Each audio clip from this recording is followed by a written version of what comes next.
Welcome back to the show, everybody. I've got one of my favorite people, a great friend of mine, Blake Clark, Limitless Real Estate and the Clark team. I've known Blake for 5 years now. My wife Danielle and I have become great friends with he and his wife Michaela. Incredible businessman, unbelievable realtor and real estate owner. And so, Blake, I really appreciate you joining us on the show here today. Thanks for taking the time, man. Good to see you. Thank you, man. Appreciate it. Thanks for having me on. I'm excited. Yeah. Let's talk about some good topics today. Dude, this is going to be good. All right. So let's just jump right into it. Cool. Tell us how you got into real estate. Like, what led you down that path?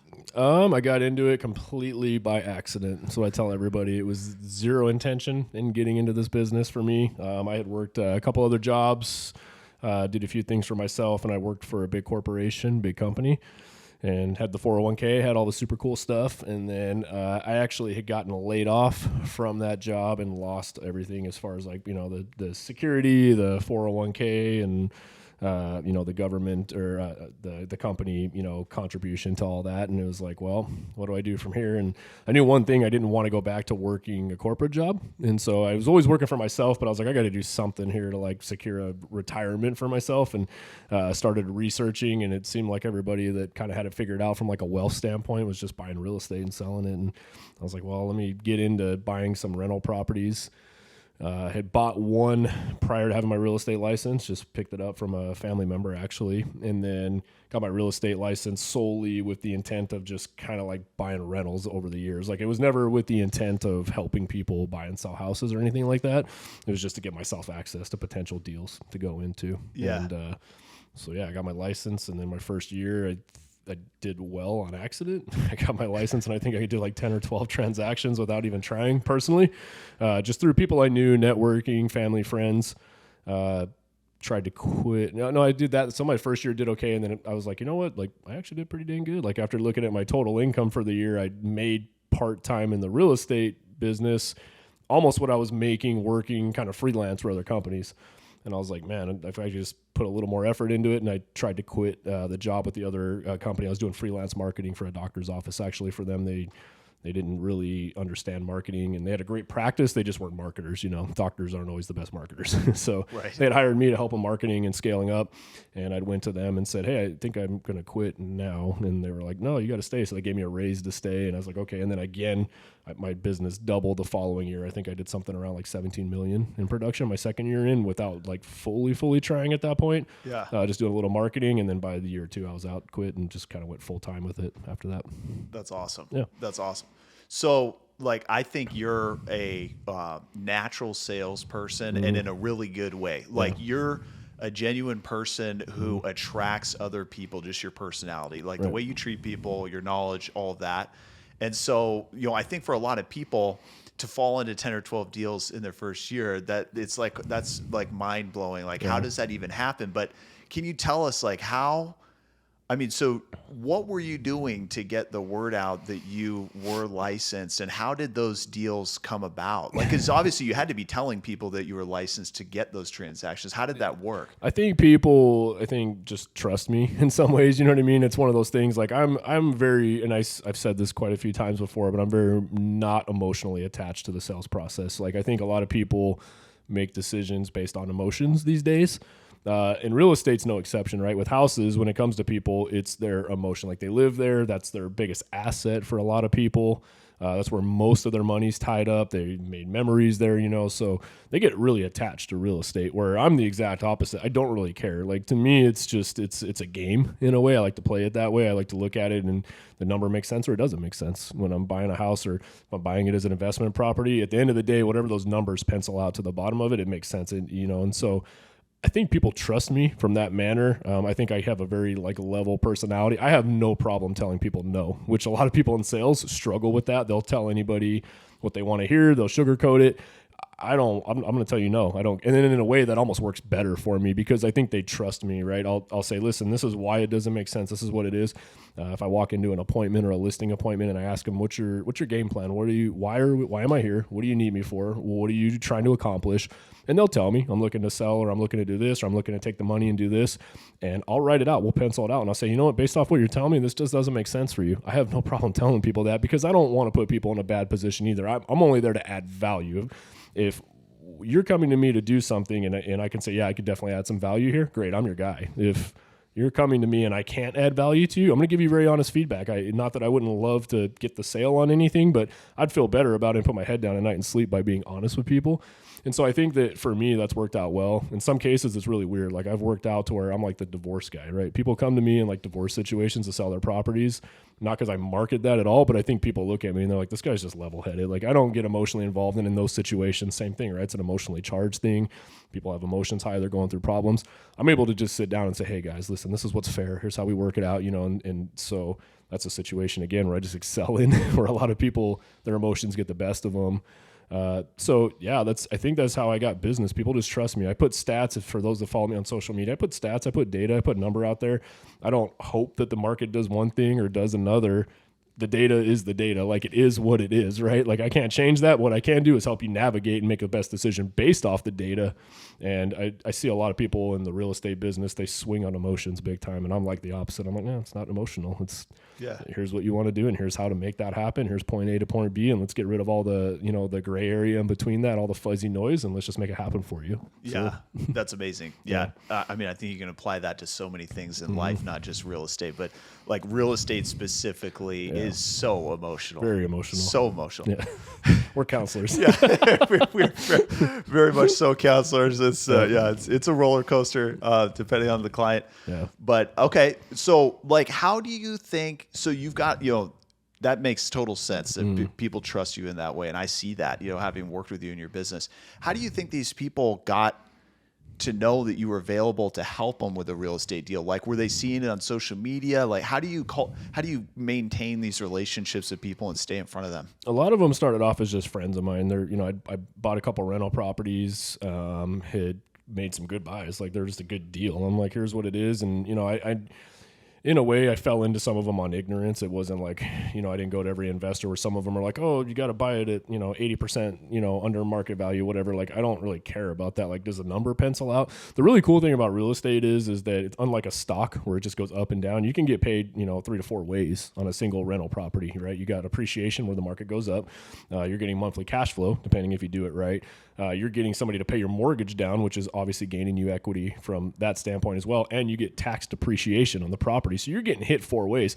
The beautiful thing about it is you cannot get paid on one of those and still make money the other 3 angles of that, right? And so I look at it from that perspective, where I see a lot of people would get hung up on a real estate, like, oh man, my mortgage is $1,400 and I can only rent it for $1,600 and I'm only making $200 a month, and that doesn't sound like it's worth it. Cool, but what about the appreciation that you locked in? So I can sit down with them and pencil out those numbers and say, yeah, maybe the cash flow aspect might not be there, but what about all the other benefits, right? The depreciation, the market's going up. You bought this thing in 2 years at a 20% gain. You're making this much money on it. You really, you're not cash flowing, but you're getting somebody to pay your mortgage off. So, I mean, you're just parking your money there and somebody's paying the thing off for you. And 30 years, that thing's paid off. There's your retirement. So for me, like I started talking to people about that aspect and they saw me doing it. And then I'd share it on social media. I mean, I share my deals. I share my wins. I think again, with the trust thing, I get on there and I don't sugarcoat it. We got deals that are nightmares. I just had one that closed not too long ago that was like probably hands down my worst transaction. Everything that could go wrong. I mean, there's all things that were pretty much out of my control. So, I mean, it's just the way it goes. Yeah. But I share it and people were like, oh, wow. Yeah. Again, just with the trust thing, right? Like got my experience behind me and I love sharing the wins. I love sharing the losses of it. And so when I started doing that, I think people just kind of caught on, we got 88,000 agents out there right now and they're all sharing the same crap and everything's rosy and this business is super easy and stuff. And I'm like, no, it sucks. Some stuff's tough. Some stuff's amazing. Some stuff's fun. It's like, it's a massive roller coaster, right? Let me show you both sides of this thing here, of this beast. And and then people like it. So I don't know, that's how I got my name out there. Yeah. That's awesome. Full transparency. Yeah.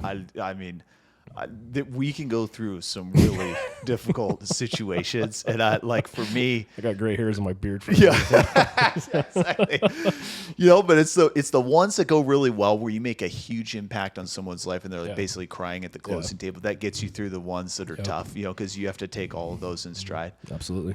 But I think what you're talking about there is you're teaching people how to build wealth. Like you're taking it from transactional of, hey, let me write you a contract and let me get you into this house to let me teach you how to accumulate wealth and reach your dreams. Let me teach you how to leverage real estate and then get everything that you want. So you're empowering people to be able to like chart their path forward, which is something I've really tried to focus on in my business as well. It's like, let me educate my clients on here's how you can leverage this asset that you have to build wealth for retirement or to pay for your kids' college or help your parents or whatever the situation is. Yeah. One thing I love about what you do too is you're good with painting the picture of like money, right? So you're like, yeah, you have 200 grand sitting here, and sure you could put that down and get your mortgage payment, $300-400 cheaper. But what if you took that, put it at play, and did this, and bought your rate down, and took the rest of your money, put it in the market, and made more money here? Which I think not a lot of people understand. It's just about sometimes, we've had this talk before. I got a young man with me that wants to pay cash for his house, his first home. He's just so determined on it. I'm like, listen, rates are so cheap. You could take that money, scale your business up, grow it. I mean, you're stepping over dollars to pick up dimes right now. You want to save yourself an $1,800 a month mortgage payment, and you want to save up $300-400K, where you could put your down payment, interest rates are low, put a renter in there, rent out a couple rooms, and then take that same amount of money, reinvest it in your business that you have going, and scale the crap out of that thing, and probably quadruple your income. Yeah. And make way more money, make that money make more money. Not just he's making money to save a mortgage payment instead of taking that money to grow, Yeah. And so I love that you have those conversations with people, because when you come in and talk to our brokerage, that's always like the aha. They leave and like, oh man, yeah, he left us with a ton of great ideas. So, that's cool. That's cool. That's good. Yeah. I mean, there's good debt and bad debt. Right. I think people, they don't understand the difference between credit card debt at 20%, bad debt. Get that paid off as soon as you can. Yep. Mortgage against an appreciating asset at 3 or 5%, good debt. Leveraged. Yep. Leveraged, making you money. Yeah, making you money, no doubt. Yeah. Okay, that's cool.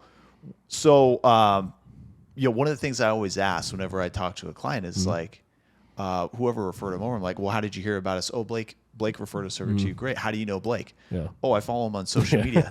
Or, if you have a new team member that joins you, I'm like, how did you get to know Blake? Oh, I follow him on Instagram. Like that's the answer almost every single time. It's incredible. I don't know anybody else who has done that I've seen up close in person in this business who's done as well as you have in social media. What got you into that? Like, I feel like you were ahead of most people with that, and you went like head on into it with your business. How did you come to that decision? Social media is a beast. It's interesting. I don't know. A lot of people, they overcomplicate it. To me, it's just a tool. I secretly don't like it a lot. I'm normally like a private guy, so I struggle with getting on there and sharing a lot of my stuff, what I got going on. For me, it's literally a CRM.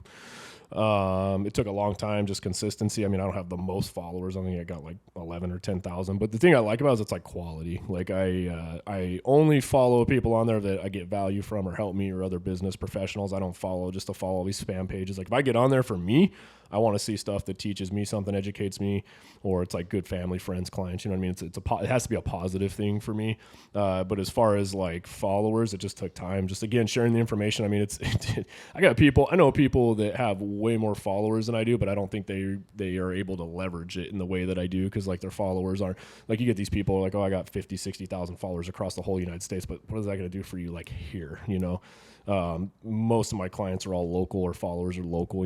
It's taken me 7 years of posting damn near every freaking day. Like it's a long game.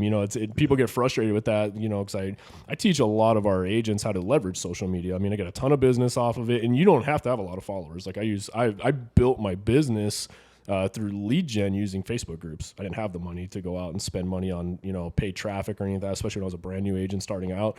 I just said, where can I get in front of as many people as possible? Okay, on my Facebook, I only got 500 friends. Well, how can I reach more? Cool. Well, here's the sweet thing about Facebook is it's got different buckets on Facebook groups. So it's like, hey, I want to go find people in Queen Creek. Let me go find as many Queen Creek pages as possible. Gilbert, let me go find as many Gilbert pages as possible.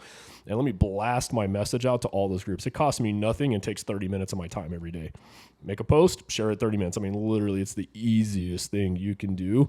And then just making sure you're putting quality content. Nobody gives a damn about you put a picture. I sold a house, here you go, share it. Everybody does that. But it was more of like sharing the data, putting it out there. Again, what's funny about it is like I'll share it and I'll get like 10 likes, but I'll get so many DMs. Like nobody wants to openly support because they all know other agents and stuff like that. But it's like, hey, in the DM, yeah, here's what I got. I love that you shared that. That's hey, come over for a listing appointment.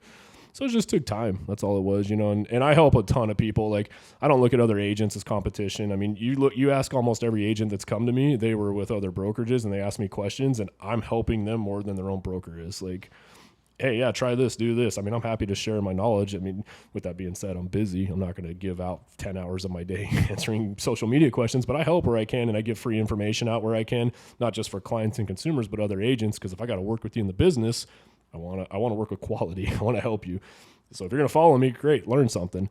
And ultimately, it's led to a lot of them coming over and just naturally working with me. I haven't had to recruit anybody. You won't see a post out there. I'm not, for my team, for my brokerage, I'm not like, hey guys, I'll open up and say, hey, we got, if you want to come over and check it out, you're welcome to. But I don't have a hard recruit or nothing. It's all organic that I've built so far off social media. So, and I mean, nobody's done that, and I've shared that story so many times. Like, I think it's amazing what your brokerage has done in less than a year. You opened Limitless last year. Yeah, last May. And then how many agents are you up to now? 48. Crazy. Yeah. It's amazing. I mean, 48 people came to work for you based on the content you're putting online, based on what you're about, what your message is, who you are. You've been able to communicate all of that through social media. Yeah. I had a solid 10 to 12 like of our team that came over with me that have been very loyal. Like, they've always been my team, even with my past brokerage and whatnot. And so I got to credit them too, because they're equally as good at social media. So it's not even just me as a whole. It's like, it's us as a brand, you know what I mean? And and they all play a massive key in that. So it's, they all are amazing representation of what I have. Like, my team's like top notch, and they're good at what they do, and I celebrate them being unique. So it started with us. Like, when we decided to become a brokerage, it was like my team was the brokerage, just because we didn't like where we were before. And so and then it just grew from there. We had people come, and now we've got 3 other teams on top of me. So I got 4 teams within my brokerage, which is freaking awesome, because it creates some additional competitiveness amongst ourselves. My team's got competition, which they're like, oh man, it's not just us anymore. We got to compete now. And so I love that. Like, to me, it's fun. It's different cultures, different varieties, and it's been a blast. So, yeah, that's amazing. Yeah. You have an amazing group. The agents who are there are all top notch, like you said. I think very highly of all of them. Yeah. For somebody who's trying to get into social media, leverage that to build their business, like, what are some of the systems you have in place to get that done on a weekly basis? Because it's a lot of work to get all that content out there. Like, how do you do that? Man, I've tried to do it. I've tried to do it 100 different ways, automated, and it just doesn't work. I mean, I'm not going to say it doesn't work for some people, but like, for me, I don't have like any bots or anything. It's like me, like, I follow my stuff. I had some people at a point like kind of take on some of my social media and do some marketing and some content creation. And you know what's funny about it is it just wasn't me. Like, nobody can beat me better than me. And I got a lot of people like comment like, hey, your stuff like doesn't sound like you at all. And I'm like, yeah, shit, it's because it's not me. And so that was like 3 years ago when I tried to like outsource it or like leverage it. And I was like, yeah. So I let them go and just took it back in house, and it's me. It's all me, and I do it all. And it's what works best. I mean, is it time consuming? Yes, but I look at it as like a long-term like investment. Again, it's just a great way for people. It's like a resume. Like, every day you get to see me. And to answer your question too of what people can do, just be consistent. I mean, it's every freaking day posting. You go on my social media and you scroll back, and I mean, if you want to take the time to go, I can go to like 1,000 posts, but you go back, it was like nothing but pictures of houses. I had nothing personal on my page. People probably thought I looked like a 2-story for all they knew. And so I started sharing a little more personal, and then I started sharing the highs, the lows. Here's what went amazing on this deal. Hey, by the way, here's what really sucks. We're dealing with this today, and this is challenge. Just all things about it, to where people really feel like they're like in the real estate game without actually being in it. Just by following me was kind of like my point. It's like, hey, let me just pull the curtains back on this business and show you it's not all rainbows. Some stuff is stressful. Some stuff sucks. Like, yeah, and then that's just worked well for me, but it's a long game. Don't get into it and get frustrated when in 1 month you're not just killing it with 20,000 followers. It's a freaking long game. It takes time. You can go buy followers, but I've always told people that, like, I know people with 100,000 followers, and it's not quality. It's all fake or bot or whatever. And at the end of the day, who are you trying to impress, right? You only want people following you. It's getting value out of that. That's going to eventually turn into a potential friendship. Most of my friends today, I met their social media. It's all through quality, to put a focus on just putting quality content outreach. So nice. Mm-hmm. That's awesome. That's great advice. Do you, Like, do you schedule out your posts in advance? Do you come up with a plan just daily? You're just like, what am I going to post? Yeah. Yeah. That's Yeah. amazing. And some days I don't feel like it. Like, I'll be honest. There's a couple, like even there's just literally 2 or 3 days. I'm like, I don't really feel like sharing it. I'm so busy. And, it's more important to me to like get in front of my team and meetings and stuff. And if I got time and I'm laying down in the evening, I'll make a post. Most of what I do now is just like share a lot of stuff on my stories, because that's a little more off the cuff. It's easier for me just to pick a phone up, and as I'm going through something or dealing through something or doing a training with something or whatever, I'll share, the story side of it. I don't know. I just don't focus. Like, too many people, it's crazy, because there's too many people out there that focus on it being flawless and perfect. And I do think there's something to be said about quality content, like good pictures, good photos. You don't want just crappy like cell phone photos on everything. But a lot of people take the personalization out of it. People can see through it. Like, you look at somebody's page and you're like, yeah, it just doesn't look like a legitimate, like there's no depth there. They're not like, yeah, I feel like if that person pulled up a chair at my dinner table, would they be exactly how they are if I saw them on social media? Yeah. And if they don't feel like they know you, like they don't have that connection through, because that's how people, I hope, they meet me in person. They're like, yeah, you're exactly who we thought you would be. And like, that's my goal. Like, I don't ever want people to meet me and be like, oh, you were nothing. The only comment I ever get is they think I'm way taller. For some reason, social media makes me short. And then people meet me in person. They're like, oh shit, you're really tall. Yeah. And I'm like, yeah. Well, you are fucking tall. I guess I'll walk around with like a friggin' measuring stick behind me, like they have at 7-Eleven, for like the people that rob the store. Like, I'll have that behind me so they can see I'm like tall. Yeah. I don't know, but that's the whole point though. I just want people to realize, like, here's who I am, here's the person I am. And yeah, I mean, if there's any advice, just be real, be who you are, share the wins, share the losses. Caution, 6'4". Yeah, exactly. Yep. Okay, that's cool. So for somebody who's more like novice with the social game, what would you post in stories versus on your main page? How do you delineate that? My main page, I post, it's more like quality, engaging, like it's stuff like I post houses I sell, and I tell a little backstory on some of the deals, like I just posted one today that, or yesterday I think I posted it up, and it was like, yeah, this is every damn thing that went wrong on this deal. Like, I'm not gonna hide that. Like, it didn't go rosy. Here's what you could expect, and sometimes deals just go south. There's like literally 5 different things that went wrong on that transaction that were out of my hands. But the cool thing is we overcame every one of them. It's like, all right, take it on, So I share a lot of that, cool houses, just stuff we got going on, content creation. I like to do the motivational side of thing for people too, just because, I don't know, I think the world just puts people in like little boxes all the time. They just kind of like, people don't think big enough, and it's like, you can go really do whatever the hell you want to do. So I try to inspire people from that. Just, here's the way I think, and here's like a little snapshot into how I see the world. If it adds any value to people. And then stories are like just super off the cuff. Like, it's going to be me riding my one wheel with my friggin' dog. It's gonna be my kids. I could be out the lake on the boat. I could be making fun of people on our brokerage, and just could be, hey, here's what we're dealing with on this thing. It's just super like off the cuff, but like raw. Like, you're here with me. I don't really filter it up or anything like that. It's just fun, So yeah. People engage more with that stuff. Like, I could put all the edited up pictures and stuff in my stories, but like just the super off the cuff, like goofy side of me, people love that. Like, they get, again, it's just getting them to know who I am as a person. So, yeah. Mm-hmm. I remember that one of those videos of you on that one wheel. You had a smile like you were like a 7-year-old Blake just on his one wheel. Dude, I got so many cool shit, and I had like Lambos, boats, all that stuff, and then like my one wheel, my dog going through a neighborhood. It's like the most piecing thing to me. Yeah, that's awesome. I'm a simple man. Yeah. Let's talk about your team for a minute. So, like, how long have you had a team, and at one point in your career did you start to build a team? How did that kind of come together? Yeah, we've been together for almost 5 years now. Teams, again, by accident. You guys are going to find everything in my career seems to be by accident or by force. But team just started. I just got busy. That's all it was. It was just it was probably like my end of my second, going into my third year into real estate, and I had, it was like, it wasn't even a crazy month. It was like 5 or 7 transactions going on that month, and it felt like a lot at the time. And my wife at the time was like, yeah, you need help. And I'm like, no, I'm good. I got this. I don't want to. And it was kind of like stemmed from like my last corporate job. I had an amazing team there. I got promoted to manager at 23, did really good. We had a crap ton of fun. There was 10,000 employees there, and I made it to the top 3 in production at 24, 25 years old. Wow. Which stemmed from, like, I did construction back then. So I was used to just digging ditches and stuff for 15, 16 bucks an hour. So sales were easy. I'm like, I get to sit in an air conditioned office and make phone calls and make sales, and this is fun, and you can make good money doing it. And so I had a blast, and I was able to scale my team up, and we were super close. And then so when I got laid off of that, it was like a major disappointment, because it wasn't as much like I lost a job, it's like I lost my team. Like those were my people, So I kind of was like, had this thing of like, yeah, I don't want to do that again, because that sucked, and I don't want to like let people down or anything. But I ended up having this lady at the time that came to me. She had just gotten a real estate license, and she was like a friend of my wife's at the time. And so she had reached out, and she was like, hey, I need you to help me. And I was like, no, I'm good. And my wife's like, no, I told her that you could help her. I'm like, no, I'm good. We're not doing that. Sorry. And then she like showed up at my house one day, like knocked on the door. That's before I had an office or anything. I was just working out of my house. And she's like, hey, yeah, I'd really love to talk about coming to work for you. I was like, no.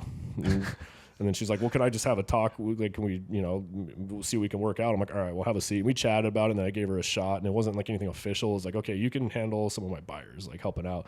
And then I met, so that was kind of like the first official team member, if you will, if you want to call it that. I don't know if it was even like a team, but that was where the idea started. And then I met with, who was it? I think another person. I take that back. And then as soon as I announced I had somebody, then another girl I'd gone to high school with reached out to me. She was like, hey, I just got my license. I need help. I'm like, oh, man, well, if I said yes to her, I got to say yes to her. Yeah, sure, come on over. And then that was like the first three. And then I talked to my buddy Templeton at the time. He's a big investor. Side now, he doesn't do as much of the team stuff, but at the time he had a big team. He had like 30 or 40 people. And I was like, hey, dude, I'd love some help on this. He was a super down-to-earth guy. Him and I mesh really well. And he's like, yeah, I'll help you. Come on over. And he's like, why don't you have a transaction coordinator? I was like, I don't know. What the hell is that? And he's like, yeah, somebody that does your paperwork. I'm like, what? And he's like, yeah, dude, as soon as you leave my office, go hire a transaction coordinator. I was like, okay.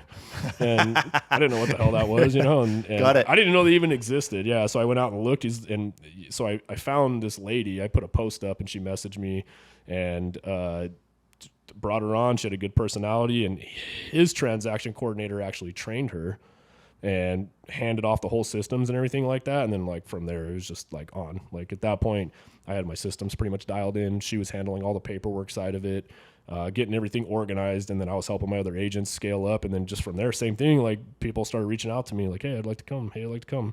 And we went through a phase where I took on people that I shouldn't have. Like I didn't know, like, hey, what is it? It was almost like, yeah, I'll just bring anybody that asks for help. And then I learned very quickly. It's like, okay, I got a team of like 8, and realistically 2 of them probably belong here that actually want to do something. The other ones are just here because they want to be here. Yeah. So we went through a phase, and we kind of really over the years like kind of dialed in like, hey, this is what my ideal. It's not just them, it's me. Like you have to fit in with me and my personality, because if you don't learn the way that I do, I'm not going to help you. Like you're not going to get value from me.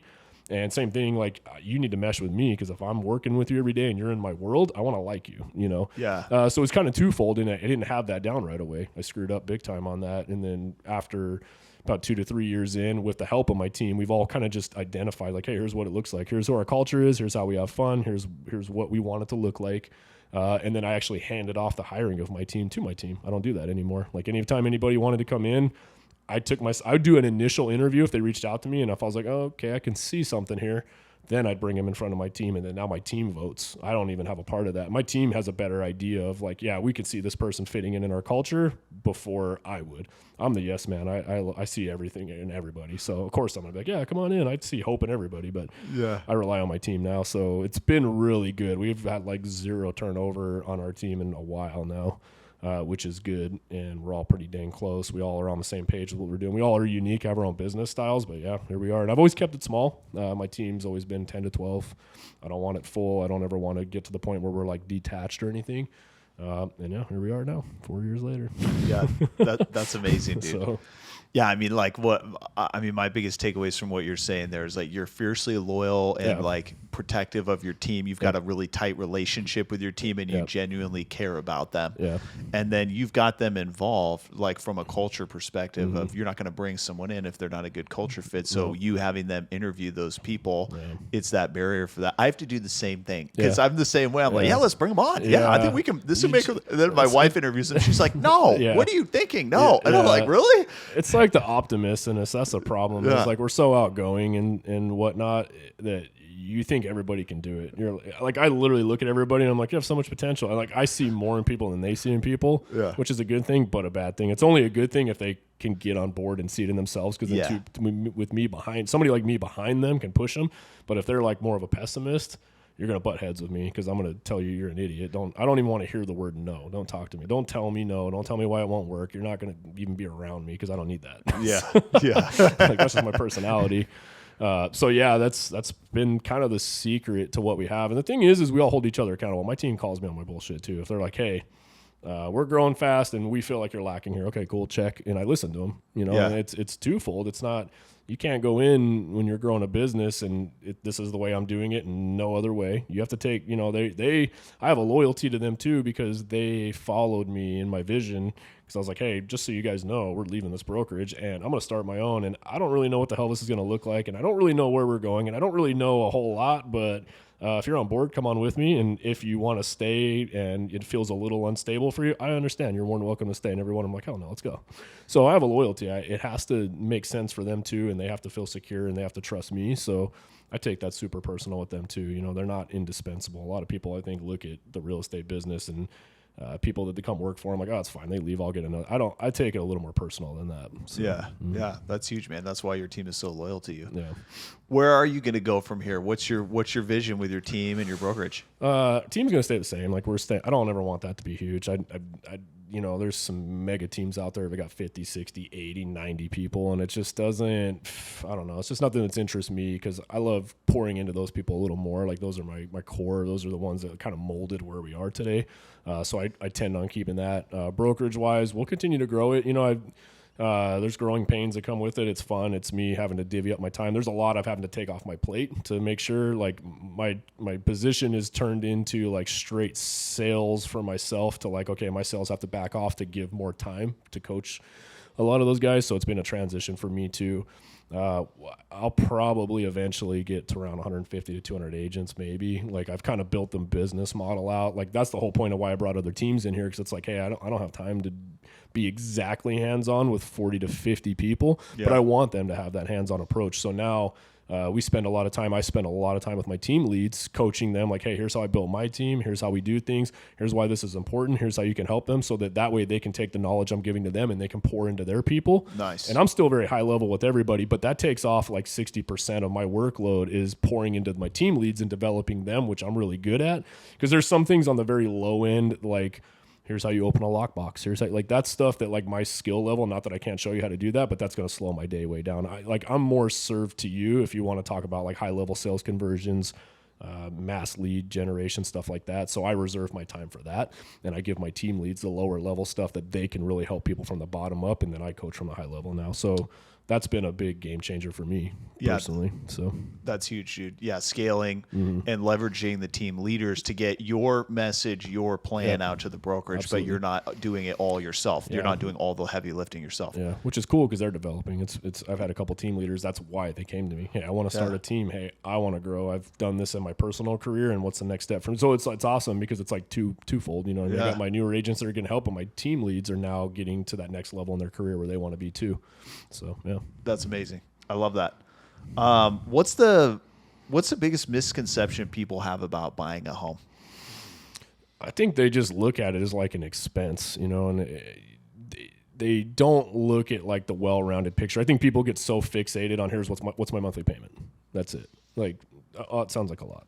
And people need to consider there's so many different things in home ownership. You know what I mean? It's a numbers game. Like you want to win in life, go play Monopoly. Now get good at Monopoly. Okay, cool. Now go play that in real life with real houses. That's it. Like the freaking Constitution was written for the landowner. If you look at most of the tax breaks, you look at most all of that, it's there for a reason. And I think a lot of people have a fear, right? If I buy a house, I'm just stuck here. It's like, no, there's ways you can do it to be liquid. You know, like let's say you buy a house and, you know, I talk to a lot of people. What if I don't like it? What if I lose my job and I can't afford it? Well, cool. You can get out of it and rent that sucker, but you still own it and it's still appreciating in value. Still getting a lot of tax benefits from that, you know, a lot of write-offs. Like there's a lot of different ways that you can leverage real estate. You know, I had a client not too long ago that had saved up, I think it was like 60 or 80K, right around there. And he was like, I'm going to go buy a new, like, oh, it was like a side-by-side, some toy. And I was like, why don't you go buy a rental property with that instead? He's like, oh, I want a toy. I was like, yeah, but what if you finance that toy? How much is it? And like the monthly payment was going to be like $380 or something. It was like 38 $39K. I was like, cool. Well, what if you go buy this property, you put down $80K on this investment property, you buy that, and then now you're cash flowing $500 a month, because we did the math. I think it was like a $340K property or something. He was charging somewhere like $2,300 a month rent. So let's say you're cash flowing with that same $80K, you put that down, that cash flow you're making is paying your mortgage or your car payment on your little side-by-side, but now you have a property that you can write off as a tax depreciation. Now you have a property. And since he bought that, I actually talked to him about, this was 2 months ago. That thing's worth, I think, he's only owned it a year and a half, I think. It's already worth like $90K more. Like, he can sell that tomorrow, he can go buy 3 side-by-sides cash. Yeah. With the same amount of money put down. You know what I mean? And I think a lot of people don't think about that. You know what I mean? Like, buy something that's going to appreciate, put your money down, you own a property, and then use that to fund your toys and stuff. Like, and I didn't understand that. Nobody taught me that crap when I was a kid. And my parents didn't teach me that. They didn't understand how to leverage money, and with the good debt, bad debt, Yeah. They didn't teach me that stuff. And so I try to teach people that. That's a big misconception, though. Like, I just tell everybody, buy real estate, sit on it. Don't be stupid. Don't go buy something that you can't cash flow or get out of, or just be dumb. But there's a lot of great investments out there. There's a ton of stuff. Like, I just bought a piece of property in January. It is up. Like, there's 2 other pieces of property for sale in that same neighborhood, $200,000 more. I could sell that property, that same property that I put down it was like $140K. I can sell right now 3 months later. And I didn't get it at a discount. That just happens that neighborhood's getting developed out, and I saw an opportunity. I bought it, and I can sell and make $220,000 in 2 months. That's amazing. Where some people would have taken that same $140K and went and bought some car or something, which I'm guilty of. I got toys and stuff, but I actually sold my Lambo and took that money and reinvested and bought 3 different properties, that being one of them, and a couple other investment properties. Just because I saw the markets appreciating like crazy. Just get in and park your money and make money on it. So yeah, not a lot of people understand that. That's the thing. You just got to educate yourself on it. Yeah, you have to be willing to like just jump in and make the decision and go for it. Like my wife Danielle, she's the more pragmatic one in our relationship. I'm the one who's like, let's do it. And we bought a cabin a year and a half ago, and she's kind of like hesitant. I'm like, no, let's do this. I want to get this. This is the right move. Mm-hmm. It's almost doubled in value in just a year and a half. We've made a ridiculous amount of money on it. Mm-hmm. But if we hadn't pulled the trigger when we did, if we waited 90 days, we would have lost the opportunity to get it at the price we did. Yeah. Even now you buy, and the market's going up, and eventually it'll level out. I mean, every real estate cycle it does. But even now, if you're buying an investment property, it's the same thing with me. And if I'm going to sit on that thing for 20 or 30 years, as long as you can buy it to where it cash flows for you, whether you say in your cabin, hey, I'm going to keep that thing, and maybe we can't afford the mortgage, or something came up, some life catastrophic, you can Airbnb that thing out and make your money on it and cover your mortgage. Get people to pay that thing off for you. You're not stuck. You know what I mean? You're only stuck if you're like, I'm going to buy it and then turn around and sell it in 2 months, or, but in most cases, if you sit down and you pencil it out and you do the math and you're like, worst case scenario, even in a down market, most stuff's going to cash flow. There's going to be a need for rental properties when people decide to start selling off, or there's inventory and they get into rentals. You can cash flow that stuff and buy it right. It's out there. There's so much opportunity out there. Absolutely. So, biggest question that's on so many people's minds right now, do you see a correction coming in the real estate market? Do you see values going down or crash? I see a correction coming. I don't think in the Phoenix market it's going to be for another couple of years, honestly. If I had to guess. And the reason being is, number one, lending standards are really hard right now. I think that's a big misconception I see a lot of people make right now, is they're like, oh, this is what happened last time when the market crashed. Yeah, but lending standard was like 180 different degrees from what it is right now. Like back then, you could do stated income loans. You can get as many, freaking rental properties you could on with just, people were qualifying for homes that should not be qualifying. Yeah. Where now, I mean, we're still selling at volume, and I can't think of a single deal that crossed my table where I'm like, yeah, they're probably going to be foreclosing in a month or two. They can't afford it. I not a single one. I mean, most people are putting a ton of money down right now. And it's sad, but in this market right now, if you're like a first-time home buyer with like very minimal down, it's hard. You're almost not getting a house because you're getting beat out by people that are putting money down. And that's the misconception too, is people are putting 20-30% down on some of these houses, are paying cash. Let's say the market softens up 10-20%, which is possible. They're not necessarily going to be upside down. Now, are you upside down on your equity? Yeah, maybe. Are you upside down on your loan? Those are two very different things. Yeah. Secondly, our inventory is just so freaking tight right now. At the end of the day, it's a supply and demand. In our market, I think, yes, our price is high compared to what we're used to. Sure. If you're that local home buyer that's been renting your property and you've been living here and you've been watching prices double and triple, it's going to be high for you, but it's not high for a lot of the hedge funds that are buying right now. It's not high from a lot of buyers that are coming from more expensive states. What seems like 550 to 600K to us is like astronomical for what houses used to be, is half the price of what they're selling their houses for in a Washington and an Oregon and a coastal and a California. And they're coming out here and it's a great deal to them. And people can argue with that. Doesn't make it right. They're still going to buy that house. Yeah. And so until inventory catches up, that's the difference, is when prices will level when there is no more demand. Demand levels out. It's just simple supply and demand. The reality of it is right now we're hovering between 3,800 to 4,000 houses in a Phoenix metropolitan area that's got almost 2 million people in it right now. That's not enough houses to go around. That's not. And until, it was almost like a perfect storm. You had, COVID that hit that slowed down supply with manufacturing and whatnot. So houses couldn't be built fast enough. Then you had people moving from out of state here. So the problem is, if I had to ask, is it going to slow down? No, I do think the economy as a whole will see a correction pretty soon with inflation being the way it is. I think that there are going to be other things that are going to go first, but a roof over somebody's head is probably going to be the last thing they're going to cut if they don't have to. They're not going to keep their motorhomes. They're not going to keep their super luxury cars and stuff and live in the trunk of that thing. All those will definitely go before the house goes, I think, in my opinion.